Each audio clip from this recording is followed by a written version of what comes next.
Kisruh yang mungkin terjadi usai KPU menetapkan hasil Pilpres 2014 pada 22 Juli esok menjadi momok tersendiri bagi masyarakat. Menjawab kekhawatiran itu, baik pihak keamanan maupun relawan dari kedua kubu yang bersaing dalam Pilpres telah saling ucap ikrar perdamaian. Kini setelah janji damai terucap, maka selanjutnya perlu diambil langkah yang tepat agar deklarasi damai bisa benar-benar terwujud. Kata damai pun harus benar-benar menjadi langkah nyata dan bukan sekedar slogan belaka. Selain aparat keamanan yang harus meyakinkan masyarakat bahwa keamanan mereka telah terjamin, kedua kubu relawan juga mesti bisa mengurai hasrat masanya masing-masing untuk tidak bertindak anarkistis jika hasil yang didapat tidak sesuai dengan harapan. Masyarakat pun diharapkan dapat menerima dengan lapang dada hasil apapun yang akan ditetapkan oleh Komisi Pemilihan Umum nantinya.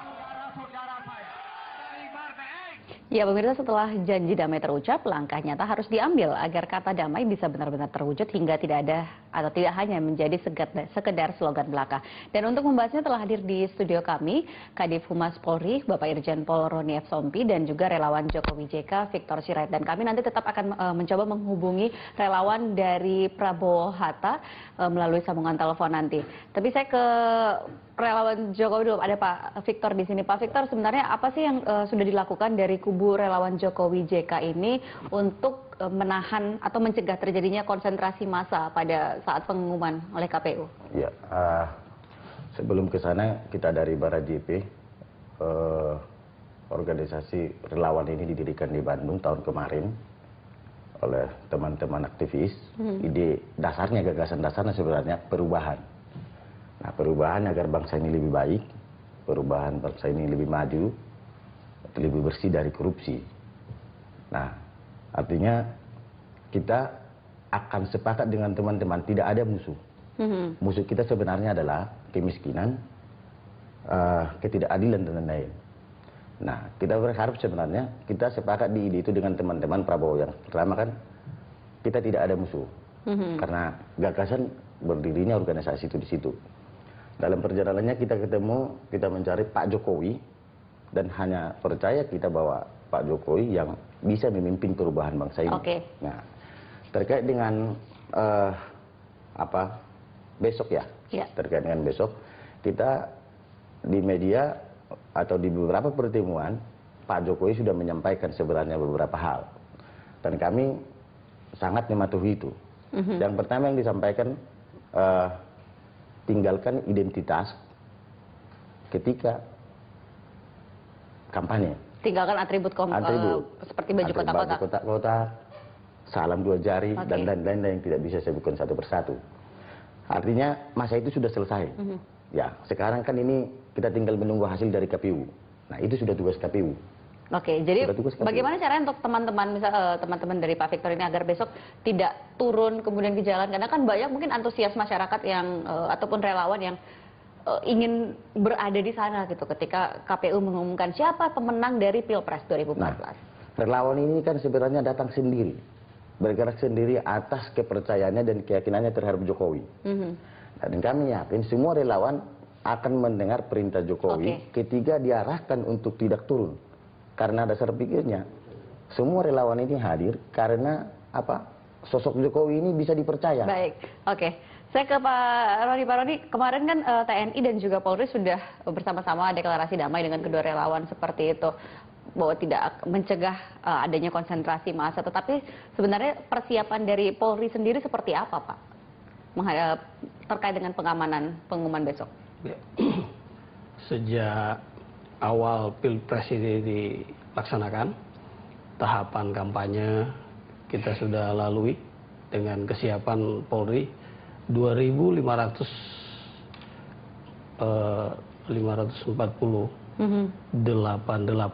anggota, 254.088 anggota Polri se-Indonesia, ditambah anggota TNI 23.000. Ya, ini masih tergelar sampai saat ini. Kalaupun sudah selesai masa pemungutan suara, penghitungan dari TPS, PPS, PPK, KPUD, Kabupaten Kota, Provinsi, dan sekarang ini sejak kemarin dilaksanakan rekapitulasi di tingkat nasional di KPU pusat, penggelaran pasukan itu tetap seperti semula. Nah, kemudian untuk Jakarta, karena memang sudah beralih di Jakarta, ada 23.000 anggota gabungan, Polri, TNI, dan juga Pemda DKI yang mengamankan untuk kegiatan rekapitulasi tingkat nasional. Khusus di sekitar gedung KPU itu 3.460 anggota. Dan diperkirakan bahwa gedung KPU itu akan menjadi pusat konsentrasi seperti itu? Ya, itu menjadi tempat yang menjadi fokus dari pengamanan, karena kita harus memberikan kesiapan para penyelenggara pemilu yaitu KPU untuk melaksanakan kegiatan sampai tanggal 22 besok, ya, bahkan juga pasca kegiatan tersebut. Sebelum tanggal 20 Juli, Polda Metro Jaya bahkan sudah melakukan simulasi tentang hal terburuk yang mungkin terjadi di KPU maupun di sekitarnya. Pertanyaannya kemudian, apakah memang potensi gangguan itu saat ini Polri membaca, apakah potensi gangguan itu memang ada, Pak, di lapangan? Polri melaksanakan tugas sesuai dengan Operasi Mantap Brata 2014 yang tujuannya pengamanan baik pileg maupun pilpres. Apalagi sebelum dilaksanakannya kegiatan pemungutan suara, Bapak Presiden kan sudah mengingatkan. Ada perintah pertama, jangan underestimate. Itu sangat jelas, tidak boleh menganggap remeh, ya kan? Yang kedua, Polri dan TNI harus siap dan siaga. Nah, jadi bukan hanya karena situasinya tidak aman atau situasinya aman, tapi mengantisipasi. Mengantisipasi, baik. Kita nanti jadi akan kesiapan. Oke, Pak Roni dan juga Pak Victor, kita nanti akan lanjutkan lagi di segmen berikutnya. Pemirsa, kami akan segera kembali tetap di Jurnal Siang. Ya, pemirsa, kita masih membahas mengenai langkah nyata deklarasi damai, dan saya masih bersama dengan Pak Victor dan juga Pak Roni di sini. Saya kembali ke Pak Victor. Pak, kalau misalnya kita tahu bahwa relawan itu kan tidak berada di bawah satu komando, tapi kan mereka juga banyak dan tersebar di seluruh Indonesia, berbentuk macam-macam juga. Nah, bagaimana memastikan apakah sudah ada koordinasi agar relawan-relawan ini kemudian semua mengikuti apa yang disampaikan oleh Pak Jokowi saat itu? Tadi masih cuma satu himbauan dari Pak Jokowi. Yang kedua himbauannya, jangan datang ke KPU atau pengumpulan massa. Ya, tunggu saja di rumah. Ini sudah tugas KPU. Masalah ketertiban dan keamanan itu sudah tugas TNI dan Polri. Jadi kita tidak perlu datang ke KPU atau ada pengumpulan massa. Nah, apakah ini sampai kepada relawan? Sampai kepada relawan. Ya, beberapa memang ada yang berkoordinasi, memang tidak semuanya satu koordinasi. Ya, kita, tapi seperti kemarin kita berkoordinasi, ya kita harus mendengar arahan Presiden. Nah, mau tidak mau, ini sudah Presiden de facto ya, walaupun de jure belum ya, bagi kita, bagi kita karena kita yakin menang. Oke. Ya. Sampai ke bawah, sampai ke lapisan terkecil, karena jangan sampai bahwa ada yang belum paham kemudian dengan perintah itu dan berdasarkan mungkin antusias ataupun ingin ikut memeriahkan dan datang. Nah, itu akan bagaimana? Ini analoginya begini, GBK kemarin itu sebenarnya tidak ada pengorganisasian pengumpulan massa. Nah, tetapi hanya satu yang membuat mereka bisa datang. Saya ingin melihat Jokowi. Nah, kita pahami itu sebagai kepercayaannya dan keyakinannya terhadap Jokowi. Nah, maka sebaliknya berlaku. Kami yakin semua pendukung Jokowi pasti mendengar arahan Jokowi. Baik, kalau Pak Roni, oke. Pak Idris Balai sudah yakin, dan mudah-mudahan memang besok benar-benar diikuti semua oleh para relawan, baik dari kedua kubu. Menunggu saja di rumah seperti itu, seperti apa hasilnya. Tetapi Pak, kalau misalnya koordinasi dengan antara Polri, apakah juga melibatkan dengan keamanan-keamanan di swadaya masyarakat seperti itu? Ya, tentu Polri sangat berharap masyarakat juga ikut melakukan pengamanan, karena basis keamanan dan ketertiban itu kan ada di masyarakat. Tapi sudah ada koordinasi belum Pak sampai dengan saat ini? Sudah dilakukan belum dengan misalnya RT RW? Setiap kelurahan, desa itu ada Bayangkara Kamtibmas. Mereka biasanya di desa, di kelurahan itu bekerja sama dengan lurah maupun kepala desa dan babinsa dari Koramil. Nah, hal ini yang sangat mendukung ketika mereka berbaur dengan masyarakat. Tim relawan dari kelompok mana saja pasti akan bersentuhan. Nah, mungkin hal ini yang kemudian menjadikan ada inisiatif dari kedua kubu relawan yang mungkin saja tidak berkoordinasi dengan tim sukses dari masing-masing kubu, tapi mereka datang kepada Bapak Kapolri menjelaskan, Pak, kami ingin mengadakan deklarasi damai. Nah, Pak Kapolri sangat apresiasi, kemudian bertanya lebih mendalam apa sebenarnya yang menjadi latar belakang, kemudian bagaimana mereka bertemu. Akhirnya sepakat, oke, kalau gitu kami menunggu undangannya, kapan waktunya, di mana tempatnya. Nanti kepada Bapak Panglima TNI juga tolong disampaikan undangan. Dan ternyata Panglima TNI dengan Pak Kapolri sama. Melihat bahwa ini adalah sesuatu yang sangat positif bagi bangsa dan negara di saat ini. Artinya itu adalah jalan untuk rekonsiliasi antara para relawan yang tidak lagi melihat latar belakang mereka untuk NKRI. Karena mereka tidak ingin nuansa yang beredar di media sosial, kemudian broadcast yang ada di SMS, di BBM, itu yang negatif-negatif itu menjadi suatu kenyataan. Justru faktanya kan ada keinginan untuk deklarasi damai. Itu kan modal itu.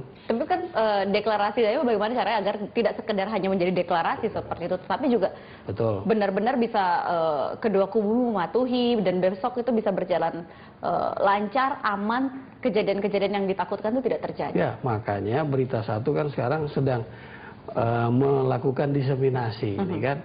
Ini termasuk upaya media untuk terlibat memberikan pencerahan kepada masyarakat bahwa deklarasi damai itu fakta, bukan awang-awang, itu bukan di cyber, itu betul nyata dan itu bisa snowball.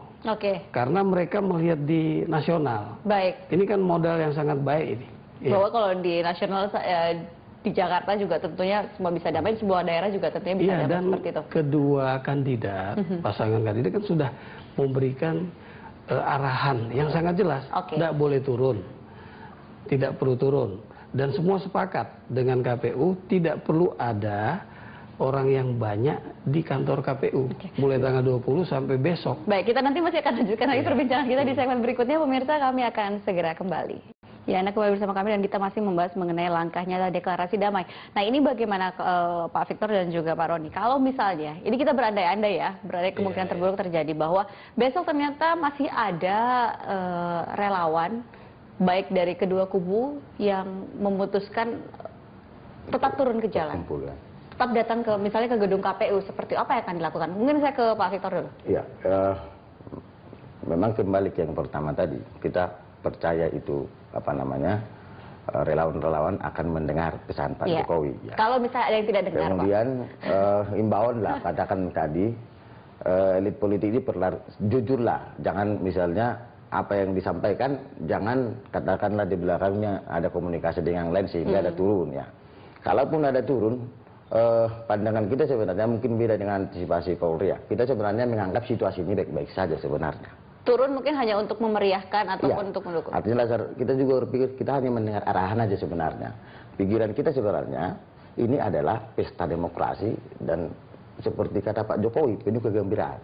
Jadi tidak ada sebenarnya yang tegang kalau kita lihat ya.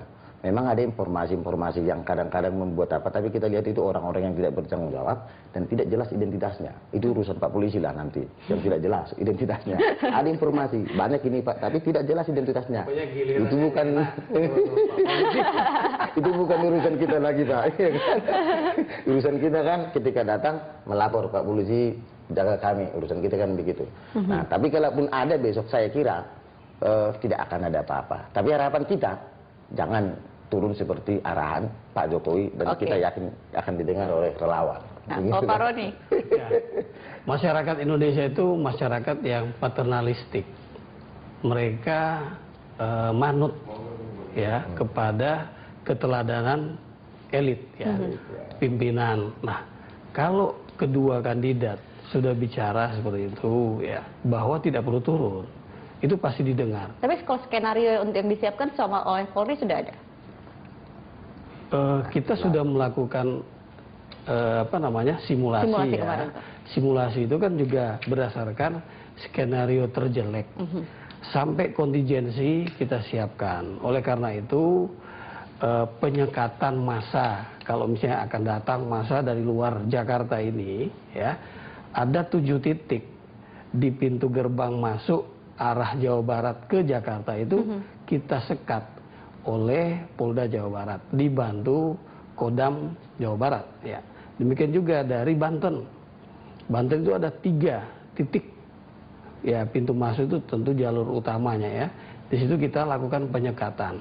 Sedangkan di kota Jakarta ini 40 titik kita jaga ya. Artinya kesiapan itu sudah ada dan selalu kita sampaikan dan dibantu oleh media untuk menjelaskan ke masyarakat. Itu kan sudah memberikan efek jera, efek deteren. Nah, ditambah lagi ada 2 hal yang sangat positif terjadi kemarin. Relawan bertemu, relawan deklarasi damai. Itu sangat bagus. Yang kedua, Bapak Presiden kita sebagai seorang yang sosok negarawan, beliau mengundang buka puasa bersama kedua kandidat. Dan kedua kandidat sebagai seorang 2 sosok negarawan juga hadir. Itu kan menunjukkan silaturahmi yang merupakan modal Indonesia itu. Kan Pak Presiden bilang silaturahmi itu modalnya orang Indonesia dan itu dilihat oleh masyarakat. Oke, tetapi Pak kan Pak Victor dan juga Pak Roni, tapi kan tetap saja misalnya ada orang yang mungkin ini ingin memancing di air keruh seperti itu, yang ingin mengambil kesempatan ataupun juga pihak-pihak mungkin yang ingin memprovokasi kedua kubu ini. Ini bagaimana? Berhadapan dengan Polri dan TNI berarti.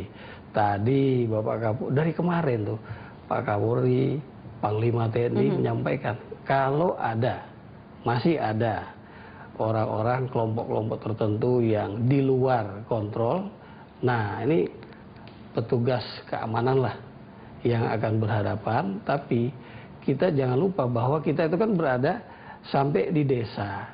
Jadi setiap gerakan itu kan kita baca akan kemana dia, persiapan apa. Nah, baru persiapan kita lakukan dialog, kita cegah, jangan sampai terjadi. Oke, kalau dari relawan bagaimana caranya agar tidak terprovokasi ataupun disusupi oleh hal-hal yang mungkin negatif besok?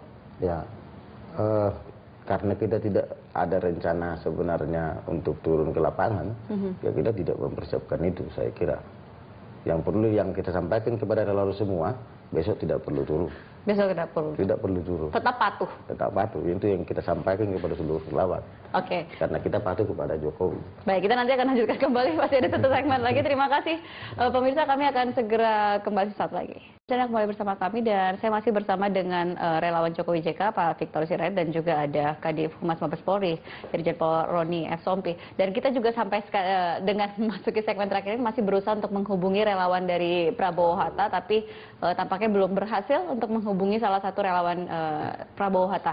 Tapi kita lanjutkan saja. Nah, ini bagaimana kalau besok, ini kan bicara tentang persiapan menjelang pengumuman oleh KPU siapa yang memenangkan Pilpres 2014. Nah, bagaimana dengan setelah pengumuman oleh KPU itu? Kalau siapa tahu ada yang ingin merayakan, baik itu salah satu kubu yang nanti dinyatakan menang seperti itu, Pak. Mungkin mereka ingin merayakan dengan turun ke jalan. Nah, apakah itu juga kemudian diantisipasi oleh Polri? Ya, Polri tetap mengantisipasi. Dimulai dengan kita berkoordinasi dengan tim sukses. Dan sepertinya sudah ada arahan dari tim sukses juga para kandidat untuk tidak merayakan, ya. Artinya semua mencoba menahan diri bahwa kemenangan ini bukan kemenangan pertandingan olahraga ya.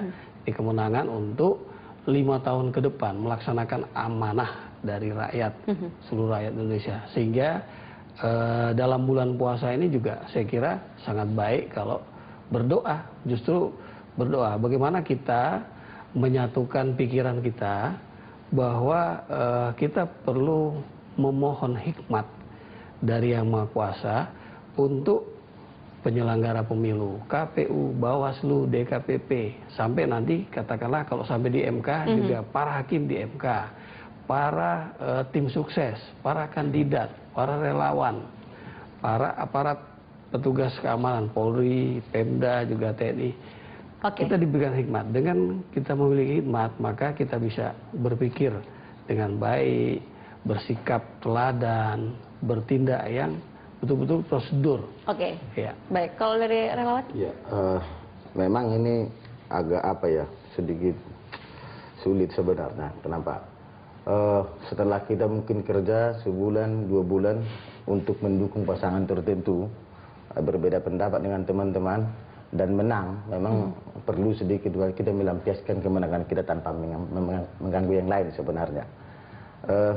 Tapi mau tidak mau memang seperti pesan Pak Jokowi, ya pesta saja di rumah, berdoa. Saya kira bentuk pesta rakyat bukan harus pengumpulan massa, ya, bukan selalu pengumpulan massa. Ya sedikit kita harus menahan emosi lah untuk bangsa ini. Saya kira kita harus menahan emosi yang harusnya kita bisa melampiaskan. Jadi kan itu melampiaskan rasa senang, iya. Itu sendiri saja. Sendiri saja, itu memang berkorban saya kira, Pak. Biasanya kan kita harus berkumpul, bersorak-sorak, sama seperti misalnya memenangkan Tapi kan kata Pak Roni tadi ini bukan pertandingan, bukan pertandingan olahraga seperti itu. itu hanya persoalan analogis saya kira. Tapi ini ketika kita sudah melakukan ini dan tiba pada akhirnya, ya, dan menang misalnya, ya kita saya kira wajar-wajar. Namun melihat situasi ini kan, atau melihat pesan Pak Jokowi, kita melihat bahwa demokrasi ini kan kita ini sampai sini kan sudah berhasil lah saya kira menjalankan, tapi masih diuji ini pasca demokrasi ini. Kita berharap sebenarnya tidak ada sesuatu yang kurang nyaman lah setelah pasca demokrasi ini. Intinya sampai besok bahwa relawan Jokowi JK ini akan tetap solid, kemudian mematuhi perintah, tidak sebisa mungkin menunggu saja. Menunggu. Apapun hasilnya ya, menang ya, atau dan menang lah. Baik, kita harus nunggu. Pesta kan bisa mungkin 2 hari berikutnya, 3 hari berikutnya setelah minta izin dari Polri nanti. Ya kan? Baik, terima kasih Pak Victor, dan terima kasih juga Pak Roni sudah hadir bersama kami. Dan sekali lagi kami sampaikan bahwa kami juga sudah berusaha untuk menghubungi relawan dari Prabowo Hatta, namun sayang sekali kami belum berhasil tersambung dengan salah satu dari mereka. Dan pemirsa, kami akan segera kembali dengan informasi lainnya, tetap bersama Jurnal Siang.